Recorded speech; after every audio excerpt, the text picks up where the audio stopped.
மகிழ்வுடன் ஆண்டவரது இல்லத்திற்கு போவோம். நம் ஆண்டவராகிய இயேசு கிறிஸ்துவின் அன்பும் அருளும் அமைதியும் மகிழ்ச்சியும் உங்கள் அனைவரோடும் என்றும் இருப்பதாக.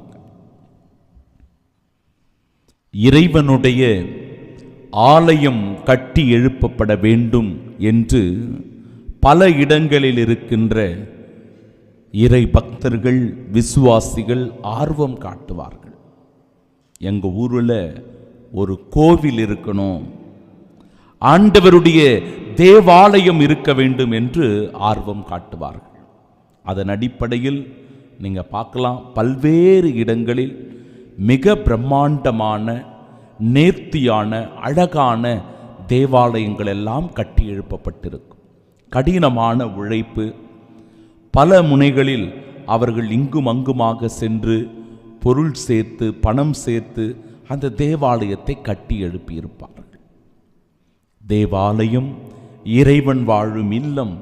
ஒவ்வொரு முறையும் அந்த தேவாலயத்திற்குள் நுழைகின்ற போது, ஆண்டவரை காணுகின்ற போது, அமர்ந்து தனிமையான முறையில் செபிக்கின்ற போது இறைவனுடைய அருளை, ஆசீரை, அவரது ஆறுதலை, தேறுதலை பெறுகின்ற ஒரு அற்புதமான ஆசீர்வாதமான இடமாக அமைவதுதான் தேவாலயம். இந்த தேவாலயமானது எப்படி துவக்கத்தில் கட்டப்பட்டது என்பதை இன்றைய முதல் வாசகம் எடுத்து சொல்லுகிறது.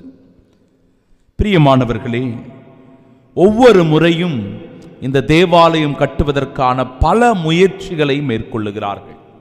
அதற்கான தடைகள் வந்து கொண்டே இருக்கிறது. தடைகள் வருவது இயல்புதான் என்றாலும் கூட, இந்த முதல் வாசகத்தில் சொல்லப்படுகிறபடி அரசன் தாரியு என்பவன் தேவாலயத்தை கட்டுவதற்கு ஒருபோதும் எந்த தடையும் இருக்கக்கூடாது. எனவே முழுமையான பங்களிப்பை செலுத்தி நாம் நம்முடைய இடத்தில் தேவாலயத்தை கட்டி எழுப்போம், அதற்கு எந்த தடையும் வரக்கூடாது என்பதில் அவன் முழுமையான நம்பிக்கையோடு ஆர்வமாய் செயல்பட்டதை முதல் வாசகம் சொல்லுகிறது. ஆண்டவருடைய இல்லத்தை கட்டி எழுப்புவதில் அவ்வளவு ஆர்வம் இருக்க வேண்டும் அன்பிற்குரியவர்களே. ஏனென்றால் இறைவனுடைய இல்லம் நமக்கு மன அமைதியை தருகிற இல்லம். இறைவனுடைய இல்லத்தில் நாம் இறைவனுடைய அன்பை பெற்றுக்கொள்ளுகிற இடம். இறைவனுடைய இல்லம் கடவுளுடைய ஆசீரையும் அருளையும் நம்மீது பொழிகின்ற இடம். எனவே இந்த தேவாலயத்தில் நாம் ஒவ்வொரு முறையும் கூடி வருகிற போது இறையருள் ஊற்றெடுக்கிறது என்பதை உணர வேண்டும். அதை தெளிவாக உணர்த்துவதுதான் இன்றைய இறை வார்த்தை. ஆண்டவர் இயேசு இன்றைய நற்செய்தி வாசகத்தில் சொல்லுகிறபடி, இறை வார்த்தையை கேட்டு அதன்படி செயல்படுகிறவர்களே என் தாயும் என் சகோதரர்களும் ஆவார்கள் என்று சொல்லி, தேவத்தாய் அன்னை மரியாளையும் அவருடைய சகோதரர்களையும் பார்த்து பேசுவதை இன்றைய இறை வார்த்தை சான்று பகர்கிறது. அப்படி என்றால் இறை வார்த்தையின்படி வாழ்கிற ஒவ்வொருவருமே பேறு பெற்றவர்களாக இந்த உலகத்தில் இருக்கிறார். அன்னை மரியாள் அதற்கு மிகச்சிறந்த ஒரு உதாரணம். தேவத்தாய் தன்னுடைய வாழ்நாள் முழுவதும் இறைவனுடைய திருவுளத்தை, அவருடைய திட்டத்தை, சித்தத்தை தன் வாழ்வில் ஏற்று கடைபிடித்தவள். இறைவனுடைய திட்டத்திற்கு மாறாக எந்த விதமான செயலிலும் அன்னை மரியாள் ஈடுபடவே இல்லை. இறை திருவுளத்திற்கு தன்னை முழுவதுமாக ஒப்பு கொடுத்தவள். இதோ ஆண்டவரின் அடிமை, உம் திட்டப்படியே உம் சித்தப்படியே ஆகட்டும் என்று தன்னை முழுவதுமாக ஒப்பு கொடுத்தவள் அன்னை மரியாள். எனவே என் பிரியமானவர்களே, இறைவனுடைய திருவுளப்படி நாம் நடக்கிற போது, இறை வார்த்தையை அதிகமாக விசுவாசமும் நம்பிக்கையும் கொண்டு வாசிக்கிற போது நாமும் ஆண்டவருடைய அருளை பெற்றவர்களாக, பேறு பெற்றவர்களாக இருக்கிறோம். இறைவனுடைய வார்த்தை தான் நமக்கு வழிகாட்டியாக, நமக்கு பாதுகாப்பாக, அரணாக, கோட்டையாக, ஆறுதலாக, நம்பிக்கையாக, தேறுதலாக இருக்கிறது. எனவே எவரெல்லாம் இறை வார்த்தைகளை வாசிக்கிறார்களோ அந்த வார்த்தைகளை தியானிக்கிறார்களோ, அந்த வார்த்தைகளை வாழ்வில் ஏற்று கடைபிடிக்க முயற்சிகளை மேற்கொள்ளுகிறார்களோ, அவர்கள்தான் அந்த பேறு பலனை அனுபவிக்க முடியும். பிரியமானவர்களே, இன்றைய நாளினுடைய புனிதருடைய வாழ்க்கை மிகச்சிறந்த பாடத்தை நமக்கு கற்றுத்தருகிறது. புனித பியோ அவர்களை நம் தாயாம் திரு அவை நினைவு கூறுகிறது. கப்புச்சின் சபையினுடைய குருவானவர், பாத்ரே பியோ என்று அவர் அழைக்கப்படுகிறார்.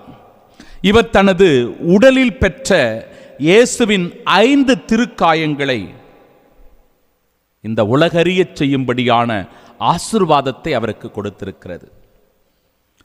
அவருடைய சிறு பருவத்தை நாம் பார்க்கிற போது, சிறு வயதில் தினந்தோறும் திருப்பலியில் பங்கெடுக்கிறவராய் இருந்திருக்கிறார்.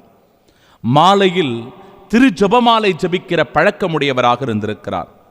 வாரத்தில் 3 நாள் புலால் உண்ணுவதை தவிர்த்திருக்கிறார். அவருடைய அந்த இளம் வயதிலேயே விண்ணக காட்சிகளை எல்லாம் இவர் பார்த்திருக்கிறார். இயேசுவினுடைய பாடுபட்ட அந்த சுரூபத்தின் முன்பாக அமர்ந்து நீண்ட நேரம் ஜெபிக்கின்ற வழக்கத்தை இவர் வைத்திருக்கிறார். அடிக்கடி உடல்நலக் குறைவினால் இவர் பாதிக்கப்பட்டிருக்கிறார். இவருடைய பணி வாழ்வை நாம் பார்க்கிற போது 1917ஆம் ஆண்டு 1ஆம் உலகப் போரில் காயமடைந்த வீரர்களுக்கு இவர் சேவை செய்ய அனுப்பப்பட்டாராம். ஒவ்வொரு நாளும் 10 முதல் 12 மணி நேரம் வரை பாவ மன்னிப்பிற்கான ஒப்புரவு அருட்சாதனத்தை வழங்குவதில் தன்னுடைய நேரத்தை செலவிட்டிருக்கிறார். இவர் உடல் நலமின்றி துன்புற்ற வேளைகளில் இயேசுவினுடைய திருப்பாடுகளை அதிகமாக தியானித்தவராக, அந்த திருப்பாடுகளோடு தன் துன்பத்தை ஒப்பு கொடுத்தவராக இருக்கிறார். தன்னுடைய வேதனைகளை இந்த உலகத்தின் பாவ பரிகார தேவைக்காக கிறிஸ்துவுக்கு ஒப்பு கொடுத்து மன்றாடி இருக்கிறார். மக்களை கடவுளிடத்தில் நெருக்கமாக கொண்டு வருவதற்காக பல்வேறு முயற்சிகளை செய்து அவர்களுடைய மனங்களை பண்படுத்தி ஆண்டவருடைய வார்த்தைகளை எடுத்து சொல்லி மனம் மாற்றி அவர்களை கிறிஸ்துவிடத்தில் அழைத்து வந்தவராக இருக்கிறார். 1918ஆம் ஆண்டு செப்டம்பர் 20ஆம் தேதி ஒப்புரவு அருட்சாதனத்தை இவர் வழங்கிக் கொண்டிருந்த அந்த தருணத்தில் இயேசுவினுடைய 5 திருக்காயங்களை தன்னுடைய உடலிலே பெற்றிருக்கிறார்.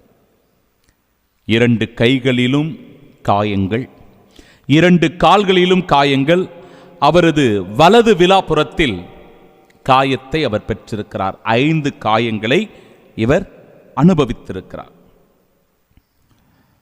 அன்று முதல் அவர் இறக்கின்ற வரை இந்த காயங்கள் அவருடைய உடலிலே இருந்திருக்கின்றன. இந்த காயங்களை மருத்துவர்கள் பலர் ஆய்வு செய்திருக்கிறார்கள். ஆய்வு செய்து இது எப்படி இவருக்கு வந்தது, எதனால் இது வந்தது என்ற புரியாத புதிராக அவர்களுக்கு இருந்திருக்கிறது. குறிப்பாக லூயிஜி ரோம்னெல்லி என்கிற ஒரு மருத்துவர் ஓராண்டு முழுவதும் இவருடைய காயங்களை எல்லாம் ஆய்வு செய்திருக்கிறார். அவரால் சரியான காரணத்தை கூற முடியவில்லை. எனவே அவர் சொன்ன வார்த்தைகள் இவருடைய புனித வாழ்விற்கு, புனித பியோ அவர்களுடைய புனித வாழ்விற்கு இறைவன் கொடுத்த பரிசுதான் இந்த காயங்கள் என்று சொல்லுகிறார். 1968ஆம் ஆண்டு அவர் இறந்தபோது அவருடைய உடலில் இருந்த இந்த காயங்கள் எல்லாம் மறைந்து போனதாம். பிரியமானவர்களே, அந்த கடைசி காலகட்டத்தில் கூட திருப்பலியை நிறைவேற்றி திரு ஜெபமாலை ஜெபித்து இயேசு மரி என்று சொல்லி இயேசுவையும் மரியாவையும் தியானித்து போற்றியவராயிருக்கிறார். 81 வயதில் இவர் இறக்கின்றார். இவருடைய இறுதிச் சடங்கில் ஏறக்குறைய 3 லட்சம் பேர் பங்கெடுத்தார்களாம். பிரியமானவர்களே, 40 ஆண்டுகளுக்கு பிறகு இவருடைய உடலானது தோண்டி எடுக்கப்பட்டிருக்கிறது. அப்பொழுது இவருடைய உடல் அழியாமல் இருந்ததாம். இதுதான் புனித பியோவனுடைய வாழ்க்கை. துன்பங்களை தன்னுடைய உடலில் அனுபவித்தாலும், வேதனைகளை அனுபவித்தாலும், பிறருக்கு நன்மை செய்யக்கூடிய, பிறரை போற்றி வாழக்கூடிய நல்ல மனப்பக்குவத்தை அவர் பெற்றிருந்தார். தன் வலியை, தன் துன்பத்தை இயேசுவினுடைய காயங்களோடு, இயேசுவினுடைய பாடுகளோடு ஒப்பு கொடுத்தவராயிருக்கிறார். நம்முடைய வாழ்க்கையிலும் துன்பங்களை நாம் சந்திப்போம். சவால்கள், போராட்டங்கள் நம்முடைய வாழ்க்கையிலும் இருக்கும். இயேசுவினுடைய திருக்காயங்களோடு ஒப்பு கொடுப்போம். அந்த துன்பங்கள் மறைய ஜெபிப்போம். இறைவன் நம்மை ஆசிர்வதித்து வழி நடத்துவாராக. ஆமீன்.